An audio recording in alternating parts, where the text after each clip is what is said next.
जय हो करोली सरकार की, जय हो कामाख्या माता की, जय हो शिव शक्ति दरबार की, बोलो राधा रमन हरि बोल। मेरा नाम हर्षिता गोला है और बहुत सारे लोगों ने पूछा कि दरबार से पूरी प्रोसेस होने के बाद क्या हम नॉनवेज खा सकते हैं।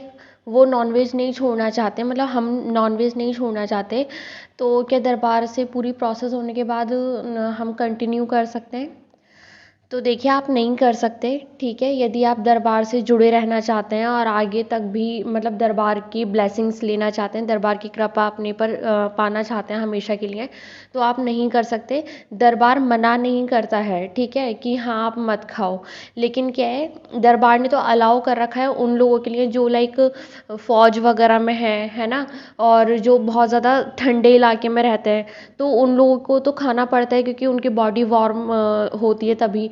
और उन लोगों के लिए ड्रिंक, ये जो अल्कोहल वगैरह रहता है, उसके लिए भी शायद अलाउ कर रखा है, सिर्फ इस वजह से कि मतलब उनको उस चीज़ की ज़रूरत है। अगर वो नहीं खाएंगे, अगर वो इस चीज़ का सेवन नहीं करेंगे, तो उनको प्रॉब्लम हो जाती है वहाँ इतने ठंडी वाले इलाके में, ठीक है, तो उनके लिए वो ज़रूरी रहती है। लेकिन जिनको कोई कंडीशन है ही नहीं इस चीज़ की, जिनका खाना कंपलसरी है ही नहीं कि उसके बिना काम चलेगा ही नहीं, है ना, तो उन लोगों के लिए तो मना ही है कि नहीं, वो लोग नहीं खाएं, और अगर खाते हैं तो फिर उसका नुकसान वो लोग खुद झेलें, ठीक है।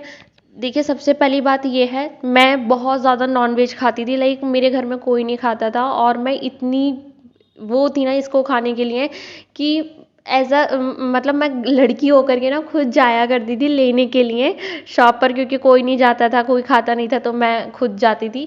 मतलब मैं खाने की इतनी भूखी थी इस चीज़ को, जाती थी, लेकर के आती थी। मम्मी ने मेरा कुकर वगैरह, बर्तन वगैरह भी अलग कर दिए थे कि हाँ वो नॉनवेज बनाने वाले हैं ना, और मैं इतनी उससे बनाती थी कि हाँ मतलब कोई दूसरे बर्तन में ना लगे, ताकि इनके उस सब में ना आए।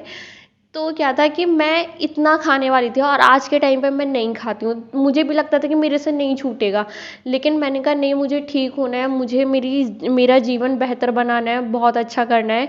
इतनी प्रॉब्लम्स में मैं नहीं रह सकती। अगर इस चीज़ को छोड़ने से मेरा जीवन बेहतर हो रहा है, तो मैं क्यों ना छोड़ दूँ, ठीक है, ये वाली चीज़। तो आज के टाइम में हाँ, कभी कभार मेरा मन हो जाता है, लेकिन फिर गुरुजी का वो संकल्प मुझे ध्यान आ जाता है कि गुरुजी पता नहीं उसको क्या ही क्या कह देते हैं कि टट्टी पेशाब बना दिया जाए करके, तो मेरे को अरे ये तो वही है, हटाओ, मेरा ध्यान ही नहीं जाए ऐसे करके, है ना। तो और कभी कभी ना अभी भी हल्का फुल्का मेरे माइंड में आ जाता है, कोई कैंटीन में बनाए तो स्मेल वगैरह आ गई ऑफिस में, है ना, तो मन करता है, लेकिन फिर मन का नहीं, मैं नहीं खाऊंगी, क्योंकि नहीं, इतना मुश्किल से जीवन ट्रैक पर आया है, मैं इसको बर्बाद नहीं कर सकती, ठीक है। तो ये वाली चीज़ रहती है, सेल्फ कंट्रोल भी करना होता है। दूसरा, जब दरबार संकल्प करवाता है इस चीज़ का, तो उस संकल्प में आप लें। और मैंने क्या है, आज तक ना शायद मैंने संकल्प ही नहीं किया है इस चीज़ का कि हाँ मेरी इस चीज़ को खाने की इच्छा होती है, तो प्लीज़ छुड़वा दी जाए करके।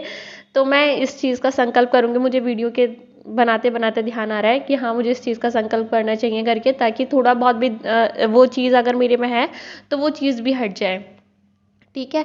जब आप दरबार से इस चीज़ का संकल्प कर लेते हैं, और शायद स्मृति चिकित्सा या ब्लैक मैजिक में इस चीज़ का संकल्प करवाया जाता है, तो आपका ऑटोमेटिकली तब छूट जाता है। थोड़ा बहुत रह जाता है तो उसका संकल्प आप खुद ले लें, ठीक है।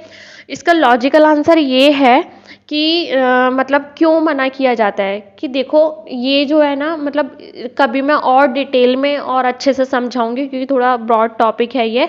अभी मेरे को ऑफिस के लिए भी निकलना है, और ये 9:55 हो रहे हैं, और मेरे को 10 बजे का ऑफिस है, और मैं 9:55 पे घर पे बैठी हूँ, है ना। लेकिन मुझे वीडियो डालनी है, इस वजह से मैं रिकॉर्ड कर रही हूँ। तो क्या है कि सिंपल सा समझें, हमारे जो हवन के पुण्य हैं, ठीक है, चाहे वो वनडे हवन का पुण्य है या 9 हवन के पुण्य है, या जिस भी तरह के 9 हवन के पुण्य हैं हमारे, ठीक है। तो जो हवन के पुण्य हैं हमारे, वो बहुत ज़्यादा प्योर चीज़ है, वो बहुत ज़्यादा प्योर एनर्जी है, ठीक है, बहुत ज़्यादा अच्छी चीज़ है। और जो ये नॉन वेज, अल्कोहल, ड्रिंक, ये सब जो सारी चीज़ें रहती हैं, ये सारी निगेटिव एनर्जीज़ हैं, ठीक है। तो क्या पॉजिटिव एनर्जी निगेटिव एनर्जी के साथ रहना चाहेगी? नहीं रहना चाहेगी। हम ही लोग हैं, हम देखो कितने साफ सुथरे होकर के आते हैं। एक छोटा सा बच्चा होता है, उसकी माँ उसको नहला धुला करके अच्छे से काला टीका लगा हुआ के भेजती है, काजल वाजल लगा हुआ के, ठीक है, फिर क्या होता है कि वो धूल मिट्टी लपेट लपाट के ले आता है, उसकी मम्मी कितना गुस्सा करती है ना, और उसको चांटे और पड़ते हैं अच्छे से। तो यही हम लोगों के साथ हिसाब है। चलो इसको, जब वो छोटा बच्चा नहा के आता है, हम लोगों को कितना प्यारा लगता है कि आजा हमारी गोदी में, आजा आजा हमारी गोदी में आजा, ऐसे करके है ना, हम सभी लोग उसकी और सम्मोहित होते हैं। लेकिन क्या है कि अगर वही बच्चा, उसकी नाक निकली हुई है और इतना गंदा सा पड़ा है, तो कोई भी उसको नहीं छुएगा, है ना, हम लोग भी उससे दूरी भागेंगे। तो यही वाली चीज़ है कि हर अच्छी चीज़ हर बुरी चीज़ को देख करके पीछा छुटाती है। तो इस वजह से चांसेस रहते हैं कि हाँ, हवन के पुण्य भी जा सकते हैं, क्योंकि हवन के पुण्य एक बहुत अच्छी एनर्जी है। और जो ये सारी चीज़ें, ये बहुत ज़्यादा नेगेटिव एनर्जी हैं। तो इस वजह से क्या है कि अच्छी चीज़ नहीं टिक पाती फिर हमारे पास। और फिर जब अच्छी चीज़ ही नहीं रहेगी, तो फिर हमारे पास माँ बाबा की कृपा भी कहाँ से रहेगी, क्योंकि माँ बाबा आपको एक ऑरा देते हैं कि भाई हाँ, मेरे बच्चे को कोई परेशान ना कर पाए और मेरी कृपा इस पर हमेशा बनी रहे। बट जब आप खुद से गलत गलत काम करेंगे, तो माँ बाबा भी क्यों कृपा बरसाएंगे हम पर अपनी, है। तो फिर अब आप देख ले, अब आपका डिसीजन है, आपकी कॉल है। जय बाबा।